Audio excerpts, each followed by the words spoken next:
ഒരു നൃത്ത ഒരു ഗ്രൂപ്പിന് സമ്മാനം കിട്ടിയില്ലെങ്കിൽ അത് മറ്റൊരു ടീം കൂടോത്രം ചെയ്തിട്ടാണ് ഇവർക്ക് കിട്ടാത്തത് എന്ന് പറയുന്ന ഒരു സംഭവം ഉണ്ടായി. അങ്ങനെ എപ്പോഴെങ്കിലും എന്തെങ്കിലും കൂടോത്രം കിട്ടിയിട്ടുണ്ടോ? ഓ എൻ്റെ ദൈവമേ, സത്യം പറഞ്ഞ കൂടോത്രം ഇതിൻ്റെ അകത്തുള്ളതാ ഈ ഫീൽഡിൽ.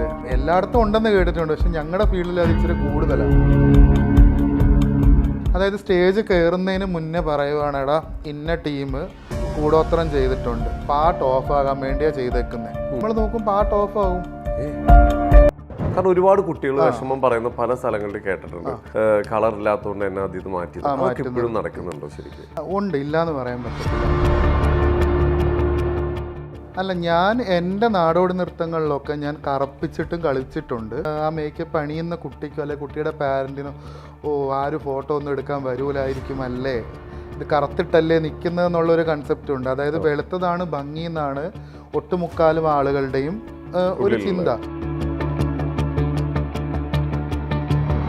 ബാലാമണി നൃത്തത്തിലേക്ക് തിരിച്ചു വരാം. അതിനകത്ത് എങ്ങനെയാണ് ഈ കുറച്ചു നേരം കൊണ്ട് അതിനുള്ളിൽ സൈക്കിൾ വരുന്നു, ആ ഡ്രസ്സ് മാറുന്നു, ചേഞ്ച് ചെയ്യുന്നു, അതൊക്കെ എങ്ങനെയാണ് ഈ ലൈവ് ക്ലോസ് ആയിട്ട് വാച്ച് ചെയ്തിട്ടുണ്ടല്ലോ?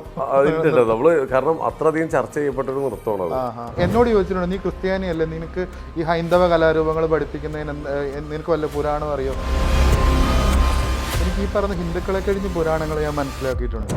അല്ല, ഹൈകാസ്റ്റിലുള്ള ആളുകൾ അത് കളിക്കുമ്പോൾ തിരുവാതിര എന്ന് പറയുന്ന കലാരൂപത്തിന് പുള്ളിക്ക് മാത്രം മനസ്സിലാകുന്ന എന്തോ ഒരു ഭംഗി അല്ലെങ്കിൽ എന്തോ ഒരു ആസ്വാദനം, പുള്ളിക്ക് മാത്രം അതിൽ ഒരു സുഖം കിട്ടുന്നുണ്ട്. താഴ്ന്ന ജാതിയിലുള്ളവർ മറ്റേ അരിവാളെടുത്ത് കൊയ്യാൻ പോയാൽ മതി, അല്ലെങ്കിൽ അവർക്ക് കൽപ്പിച്ച് വെച്ചിരിക്കുന്ന കുറേ ടിപ്പിക്കൽ ഗോത്ര വിഭാഗത്തിലുള്ള ഡാൻസ് ഉണ്ട്, അത് നിങ്ങൾ കളിച്ചാൽ മതി, അല്ല കുറേ ഗോത്ര കലാരൂപങ്ങളുണ്ട്, അത് പെർഫോം ചെയ്താൽ മതി എന്ന് പറയുന്നത് ഒരിക്കലും അത് നമുക്ക് അക്സെപ്റ്റ് ചെയ്യാൻ പറ്റുന്നതല്ല.